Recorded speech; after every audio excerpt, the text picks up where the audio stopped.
Buenas noches, queridos caminantes. Le damos la bienvenida con este hermosísimo son Sembrando Flores de los Cojolites. La verdad es que es uno de los favoritos de esta radio de Totonaca, transmitiendo en vivo desde la Sierra Norte de Puebla, el poder de los tres corazones, viernes 29 de noviembre del año 2019, siendo las 21:41 horas de la noche. Les estamos presentando el capítulo número 21 del hermoso, fascinante y gran libro Donde cruzan los brujos de Taisha Velar. Este es el último capítulo del libro y con esto cerramos este paseo. Y sean ustedes bienvenidos entre flores y amores.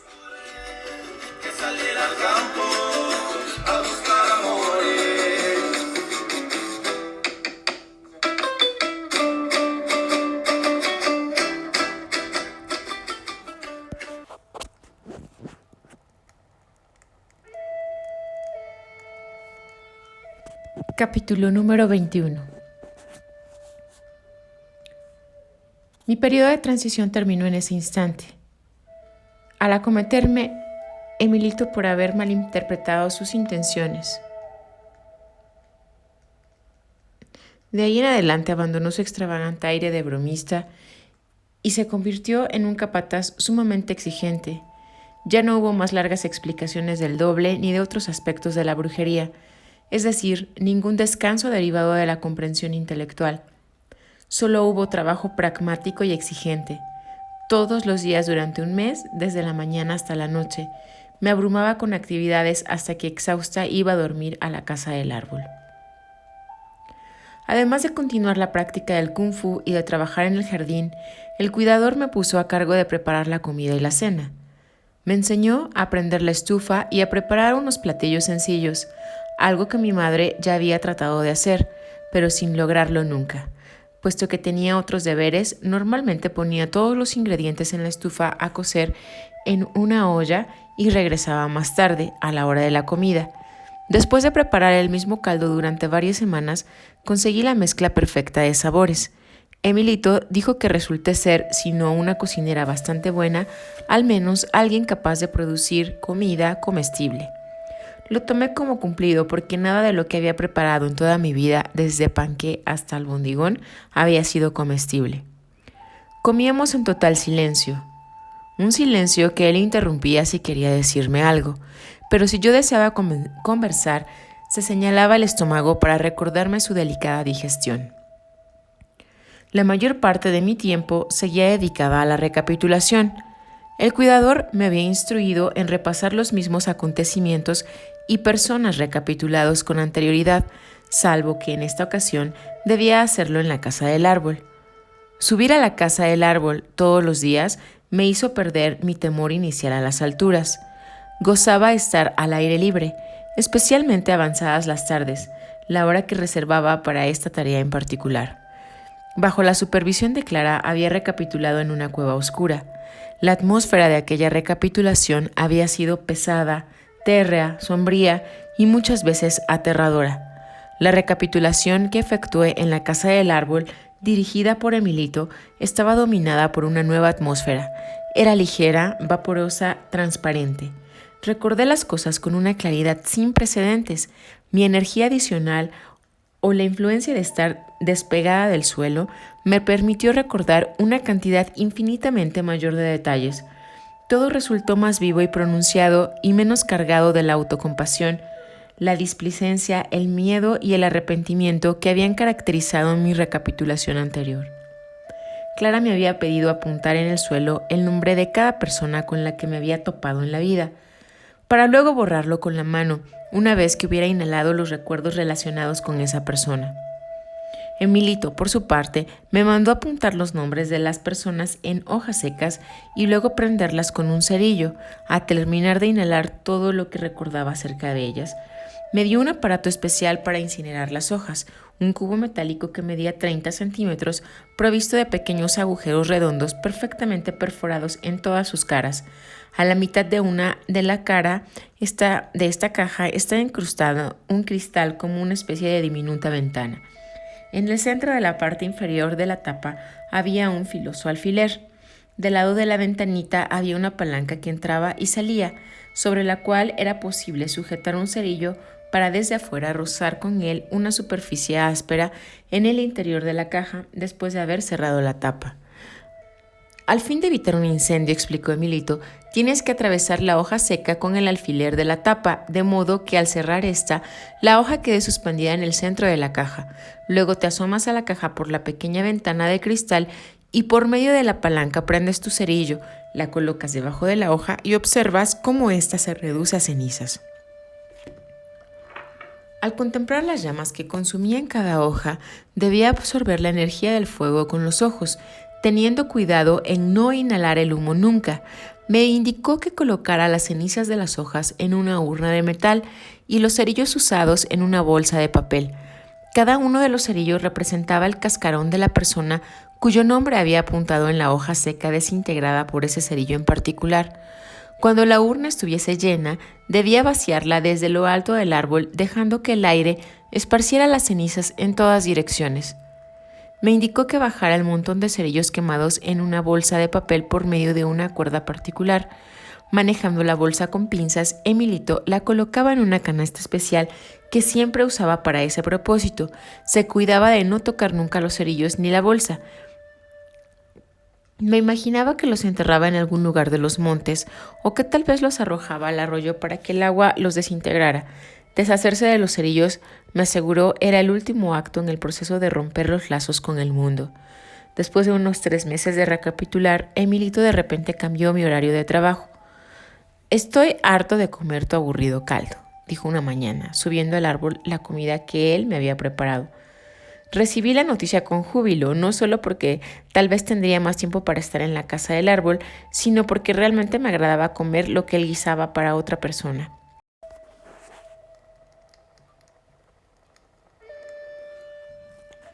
La primera vez que probé la comida de Emilito, cobré la certeza total de que Clara nunca había guisado lo que me servía. El verdadero cocinero siempre fue Emilito. Preparaba las cosas con una sazón especial que siempre hacía de un platillo suyo una delicia. Todas las mañanas, alrededor de las 7, Emilito se presentaba al pie del árbol, listo para subirme algo de comida metida en una canasta. Después de desayunar en la casa del árbol, normalmente volvía a mi recapitulación, la cual, una vez que me hube librado del miedo a descubrir algo desagradable, se convirtió más que nunca en una excitante aventura de análisis y comprensión. Entre más inhalaba de mi pasado, más ligera y libre me sentía. Conforme rompía los viejos lazos con el pasado, empecé a formar otros nuevos. En este caso, mis nuevos lazos se establecieron con el ser de cualidades únicas que me guiaba. Emilito, si bien severo y determinado a asegurarse de que no cejara en mi empeño ni por un momento, en esencia era tan ligero como una pluma. Al principio me había sorprendido que tanto él como Clara afirmasen que me parecía a ellos. No obstante, después de un examen más profundo, debí admitir que era tan cargante como Clara y tan alocada, si no es que tan loca como Emilito. Una vez que me acostumbré a su extravagancia, ya no había para mí diferencia entre Emilito y Clara o el Nahual, o incluso Manfredo. Mis sentimientos por todos ellos coincidían, de modo que empecé a sentir afecto por Emilito y un día con gran naturalidad comencé a disfrutar el llamarlo Emilito. Al conocernos, el cuidador me había dicho que se llamaba Emilito. Me parecía ridículo llamar a un hombre maduro Emilito, de modo que lo hacía con renuencia. Sin embargo, al conocerlo mejor, ya no pude concebir otra forma de hablarle. Cada vez que pensaba en los 4, se fundían en mi mente. Sin embargo, no hubiera podido fundirlos con Nelida. Ella era especial para mí. La mantenía para siempre aparte y por encima de todos los demás, aunque solo la hubiera visto una vez en el mundo real. Tenía la impresión de que aquel día en que pude fijar mis ojos en ella, el vínculo que ya existía entre nosotras se había formalizado. Un solo encuentro dentro de la conciencia del mundo cotidiano, por muy efímero que hubiese sido había bastado para hacer de ese vínculo algo indestructible y eterno. Un día después de que terminamos de comer en la cocina, Emilito me entregó un paquete. Al estrecharlo, supe que era de Nélida. Busqué una dirección remitente, pero no había ninguna. Estaba adherida al paquete una caricatura de una mujer que fruncía los labios para dar un beso. En el interior, escritas con la letra de Nélida, estaban las palabras «Besa al árbol». Desgarré la envoltura del paquete y encontré un par de suaves botines de piel con agujetas. Las suelas estaban provistas de calces de hule como los zapatos de golf. Los levanté para que Emilito los viera. No me imaginaba para qué pudieran servir. «Son tus zapatos para árboles», dijo Emilito, e inclinó la cabeza en señal de reconocimiento. «Nélida sabe que tienes afinidad con los árboles, a pesar de tu miedo a caerte. Los calces son de hule para que no dañes la corteza de los árboles». La llegada del paquete pareció ser la señal para que Emilito me diera detalladas instrucciones acerca de cómo treparme a los árboles. Hasta ese momento solo había utilizado los arneses para subir a la casa del árbol. A veces me dormitaba o dormía en los arneses como si estuviera acostada amarrada a una hamaca, pero nunca me había trepado al árbol realmente, excepto a una rama muy baja de la que me colgué apoyando los pies en otra. «Ha llegado la hora de averiguar de qué fibra estás hecha», dijo en tono pragmático. «Tu nueva tarea no será difícil, pero si no le dedicas tu concentración total puede resultar fatal. Tienes que aplicar toda la energía que has ahorrado últimamente a aprender lo que voy a enseñarte». Me indicó que lo esperara junto a los árboles más altos. Unos momentos después, Emilito se reunió conmigo cargando una caja larga y plana. La abrió y sacó varios cinturones de seguridad y unas suaves cuerdas para alpinista. Me ciñó a la cintura con uno de los cinturones y agregó otro más largo por medio de los ganchos de seguridad empleados en el alpinismo. Abrochándose un cinturón semejante, me enseñó cómo treparme a un árbol enganchando el cinturón más largo alrededor del tronco y usándolo como apoyo para subir a lo largo de este. Avanzó con movimientos rápidos y precisos. En el proceso fue enlazando cuerdas alrededor de las ramas a fin de asegurar su posición. El resultado final fue una red de cuerdas que le permitía moverse con seguridad por todo el árbol, de un extremo horizontal al otro. Bajó con la misma agilidad con la que se había subido. «Ten cuidado de que todas las cuerdas y los nudos estén bien asegurados», advirtió. «No puedes cometer ningún error grave en esto. Los errores pequeños son corregibles, los graves son fatales». «Dios mío, ¿se supone que debo hacer todo lo que acaba de hacer?», pregunté realmente asombrada. No se trataba de que aún tuviese miedo a las alturas, simplemente no creía contar con la paciencia necesaria para sujetar todos los ganchos y las cuerdas. Había tardado bastante solo en acostumbrarme a subir y bajar del árbol con los arneses. Emilito asintió con la cabeza y se rió alegremente. «Es un auténtico desafío», admitió, «pero una vez que le encuentres el modo, seguramente estarás de acuerdo en que vale la pena. Ya verás a qué me refiero». Me dio un trozo de cuerda y pacientemente me enseñó a atar y desatar los nudos, a ensartar la cuerda en uno de los pedazos de manguera de jale, para no magullar la corteza del árbol al enlazar la cuerda alrededor de una rama a fin de fijar otra cuerda para trepar, cómo manejar los pies para conservar el equilibrio y a no perturbar los nidos de los pájaros al subir. Durante los siguientes 3 meses trabajé bajo su supervisión constante, limitándome a las ramas bajas. Una vez que logré un dominio considerable del equipo, suficientes callos en las manos para ya no tener que usar guantes, bastante habilidad para maniobrar y equilibrio en mis movimientos, Emilito me permitió aventurarme entre las ramas superiores. Allí practiqué meticulosamente las mismas maniobras que me había aprendido entre las ramas inferiores, y un día, sin habérmelo propuesto siquiera, llegué hasta la copa del árbol al que me estaba trepando. Ese día, Emilito me entregó lo que me dijo era el regalo más significativo que me había hecho. Era un juego de 3 overoles verdes de camuflaje para la selva con sus respectivas gorras, obviamente adquirido en una tienda de excedentes militares en los Estados Unidos. Vestida con este uniforme para la selva, viví en el grupo de árboles altos delante de la casa. Solo bajaba para ir al baño y ocasionalmente para comer con Emilito. Me trepaba al árbol que quería, siempre y cuando fuese lo suficientemente alto. Solo había unos cuantos árboles a los que me negaba a trepar. Los muy antiguos, que se resentirían con mi presencia como una intrusión, y los realmente jóvenes que no tenían la fuerza suficiente para soportar mis cuerdas y movimientos. Prefería los árboles vigorosos y juveniles porque me hacían sentir contenta y optimista. Algunos de los de más edad también eran buenos porque tenían mucho más que decir. Sin embargo, el único árbol en el que Milito me permitía dormir por la noche era en el de la casa, porque estaba provisto del pararrayos.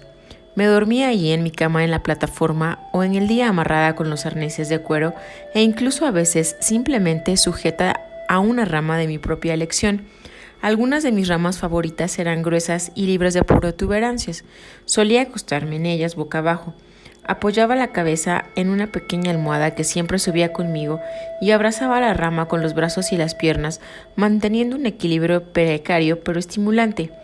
Por supuesto, siempre me aseguraba de tener una cuerda atada a la cintura y sujeta a una rama superior en caso de que se perdiera el equilibrio mientras dormía. La sensibilidad que desarrollé por los árboles es imposible de describir.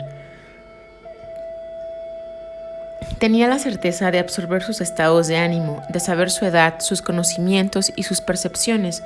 Podía comunicarme con el árbol directamente a través de una sensación que se producía en el interior de mi cuerpo. Muchas veces,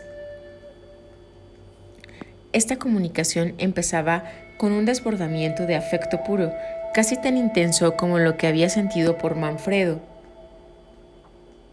Un afecto que siempre brotaba de mí en forma inesperada y sin haberlo buscado.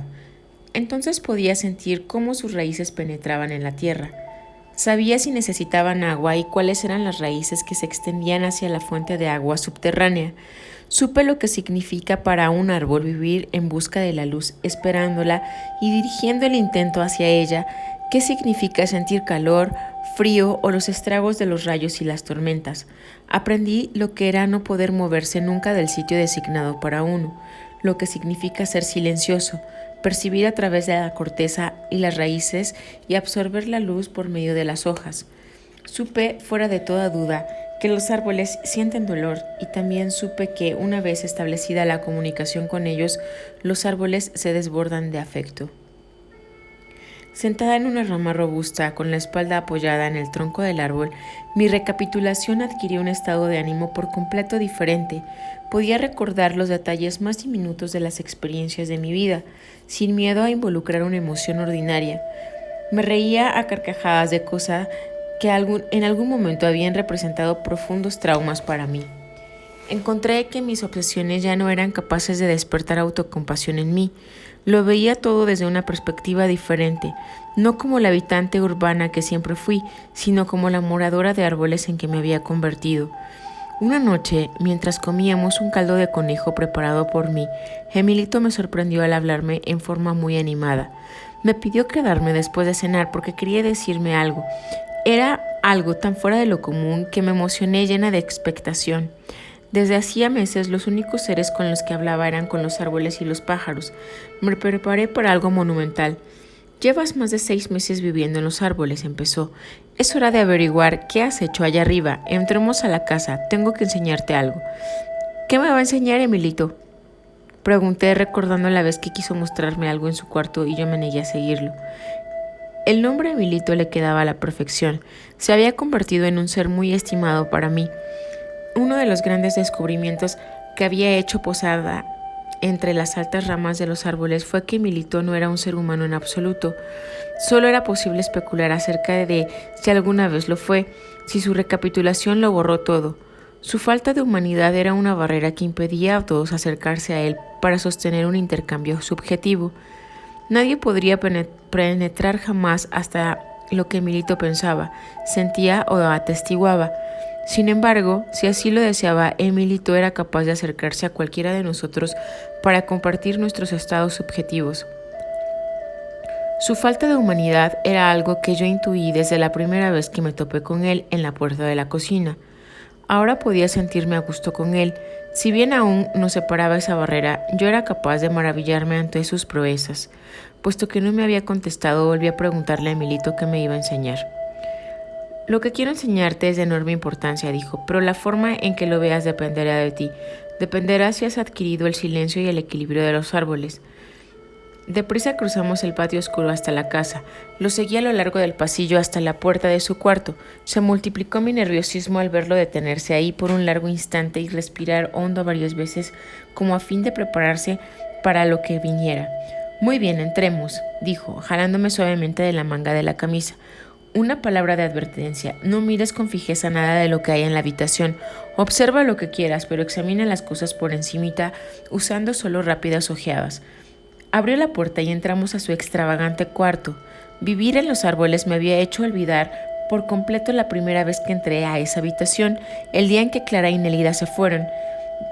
De nueva cuenta me sobresaltaron los extraños objetos que la llenaban. Lo primero que vi fueron 4 lámparas de pie, una al centro de cada pared. Ni siquiera quise imaginarme de qué clase de lámpara se trataría.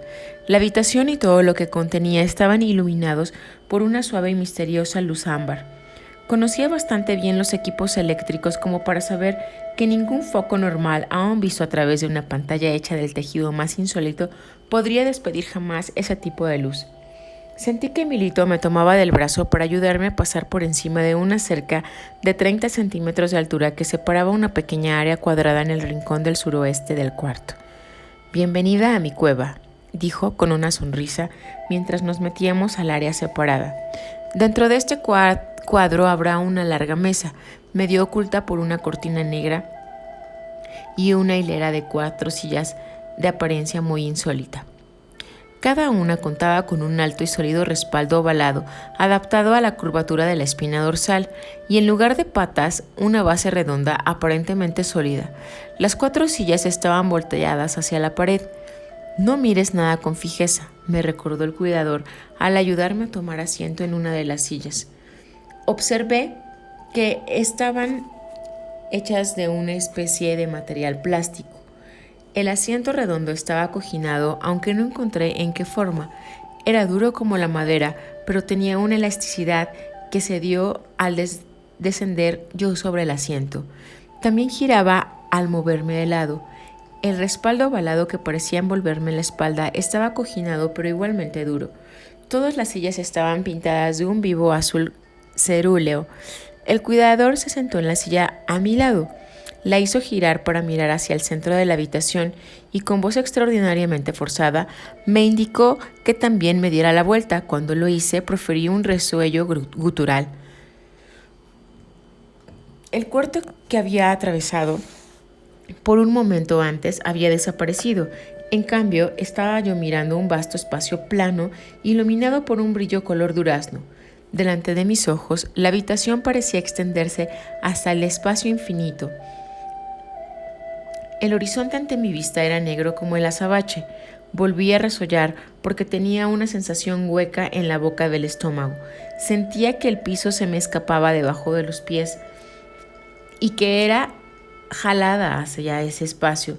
Ya no percibía la silla giratoria debajo de mí, aunque seguía sentada en ella.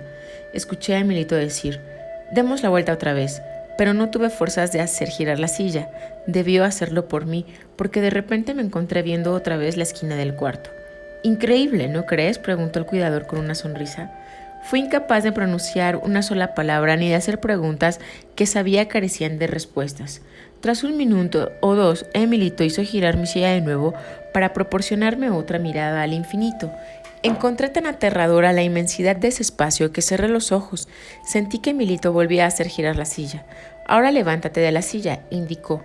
Lo obedecí automáticamente y me quedé temblando de manera involuntaria, tratando de recuperar la voz. Me dio la vuelta personalmente para obligarme a encarar la habitación. Presa del miedo, terca o sabiamente me negué a abrir los ojos. El cuidador me asestó un fuerte golpe en el nudillo en la corona de la cabeza, lo cual me hizo abrir los ojos de repente. Para mi alivio, el cuarto no formaba un espacio negro infinito, sino estaba como cuando entré a él. Haciendo caso omiso de sus amonestaciones, de solo echar miradas rápidas, miré fijamente cada uno de esos objetos imposibles de identificar. Por favor, Emilito, dígame, ¿qué es todo esto?, pregunté. Yo solo soy el cuidador, contestó Emilito. Todo esto se encuentra a mi cargo. Abarcó todo el cuarto con un movimiento de la mano. Pero no tengo la menor idea de lo que sea. De hecho, ninguno de nosotros sabe lo que es. Lo heredamos junto con la casa de mi maestro, el Nahual Julián, y él lo heredó de su maestro, el Nahual Elías, quien también lo había heredado. Parece un cuarto de utilería de teatro, dije, pero es una ilusión, ¿verdad, Emilito? Es brujería. Puedes percibirla ahora porque has liberado suficiente energía como para expandir tu percepción. Cualquiera puede percibirla siempre y cuando haya ahorrado energía suficiente. La tragedia es que la mayor parte de nuestra energía se encuentra atrapada en preocupaciones necias. La recapitulación es la clave. Libera esa energía atrapada y voilà, uno ve el infinito delante de sus propios ojos. Reí al oír decir voilà a Emilito porque resultaba tan incongruente e inesperado. La risa alivió mi tensión un poco. Pero, ¿todo esto es real, Emilito, o estoy soñando? Fue lo único que alcancé a decir. Estás soñando, pero todo esto es real.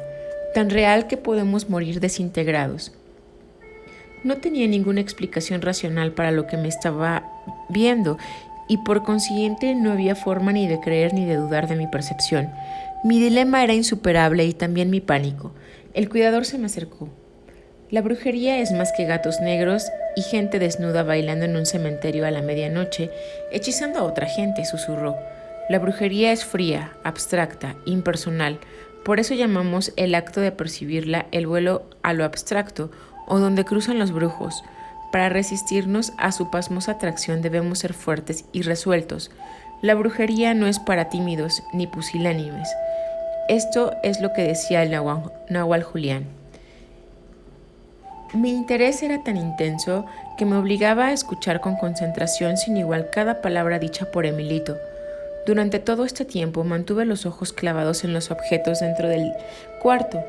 Llegué a la conclusión de que ninguno de ellos era real. Sin embargo, el hecho de que obviamente los percibía me hizo preguntar si yo no sería real tampoco o si los estaría inventando.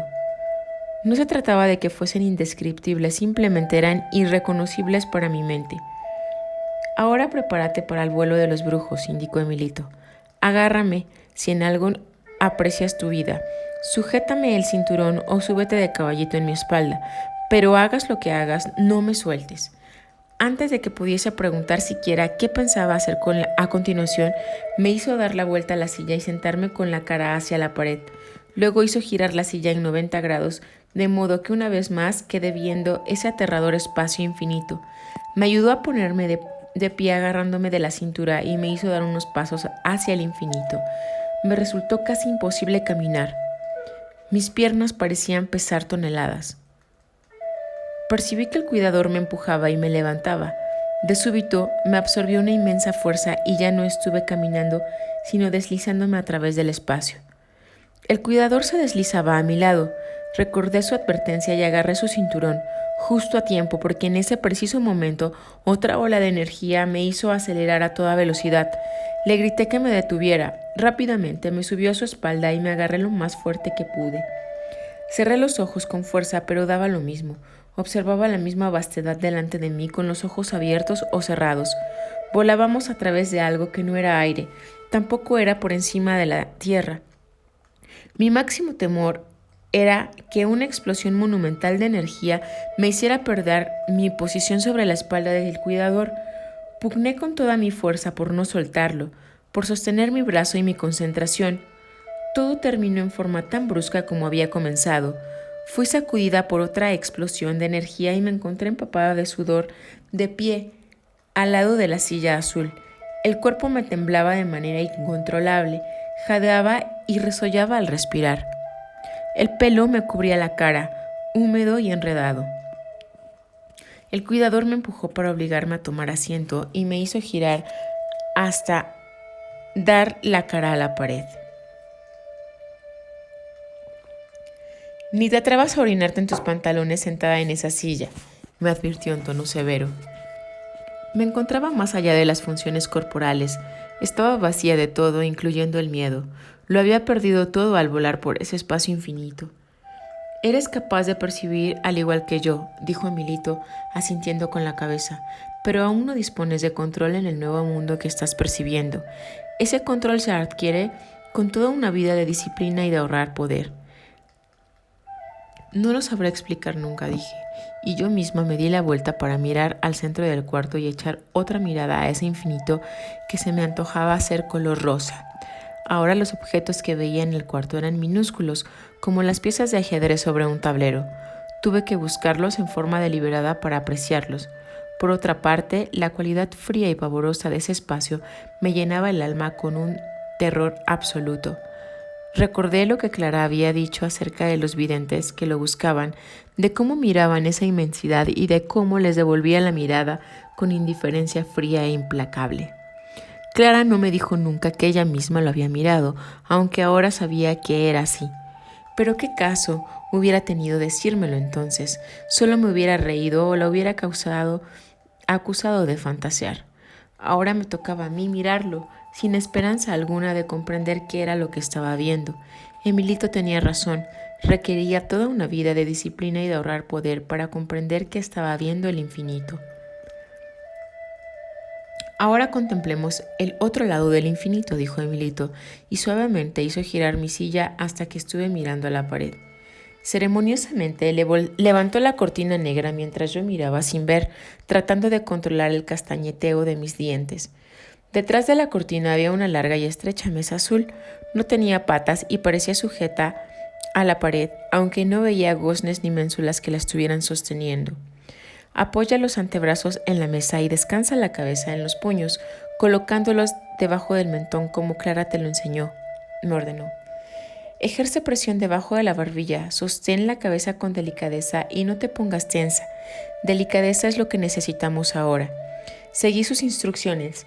De inmediato se abrió una pequeña ventana en la pared negra a unos 15 centímetros de mi nariz. El cuidador estaba sentado a mi derecha, aparentemente asomado a otra pequeña ventana. «Mira adentro», dijo. «¿Qué es lo que ves?» Veía la casa. Estaba mirando la puerta delantera y el comedor del lado izquierdo de la casa, al que había echado un breve vistazo al pasar junto a él con Emilio la primera vez que usé la entrada principal. La habitación se encontraba muy iluminada y llena de personas. Estaban riéndose y conversaban en español.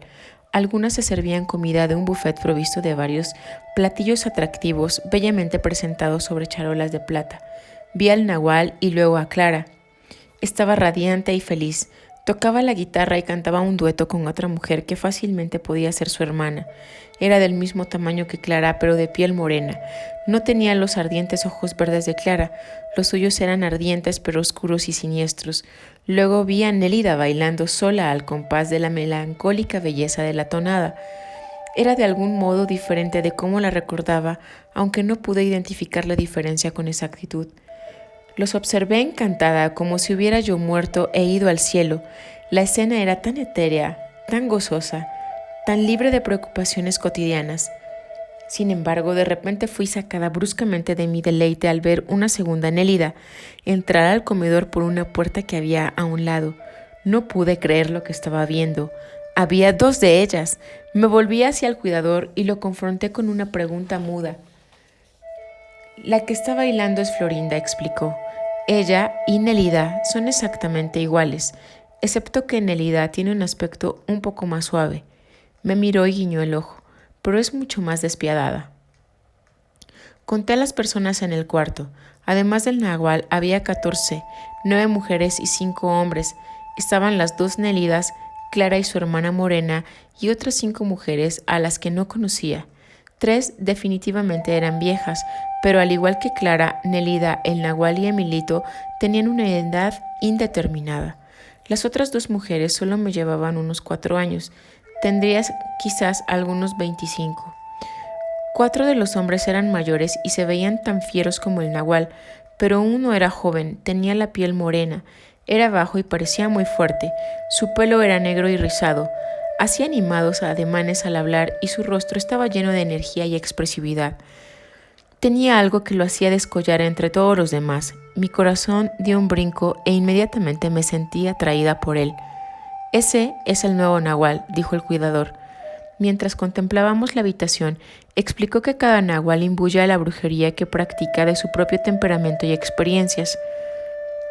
El nahual Juan Miguel Avelar, por ser un indio yaqui, había aportado a su grupo la pasión de los yaquis como un sello que caracterizaba todas sus acciones.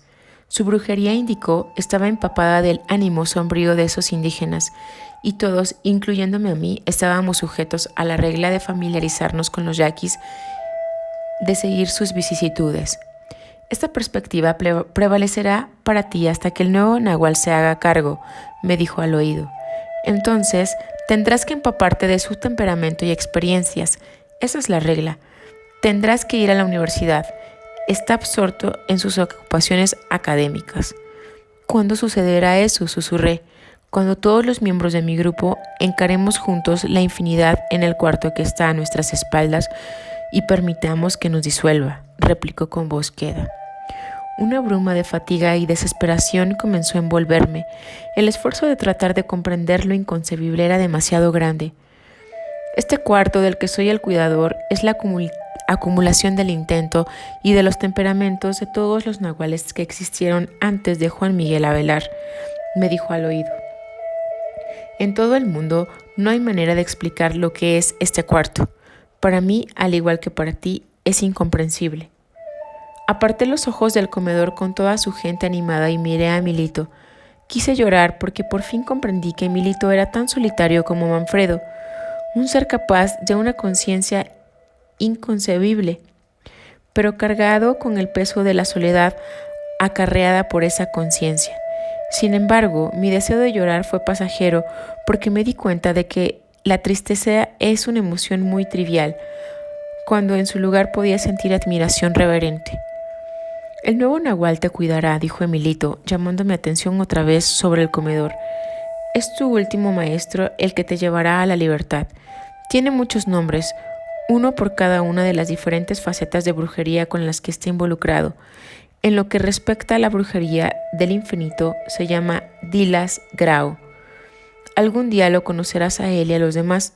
No pudiste hacerlo el día que estuviste en el pasillo izquierdo con Elida, ni lo puedes hacer ahora aquí conmigo, pero pronto pasarás al otro lado. Te están esperando. Un anhelo indefinible se apoderó de mí. Quería escurrirme al otro cuarto a través de ese agujero de observación para estar con ellos. Había armonía y afecto ahí y me estaban esperando. Fin de la historia.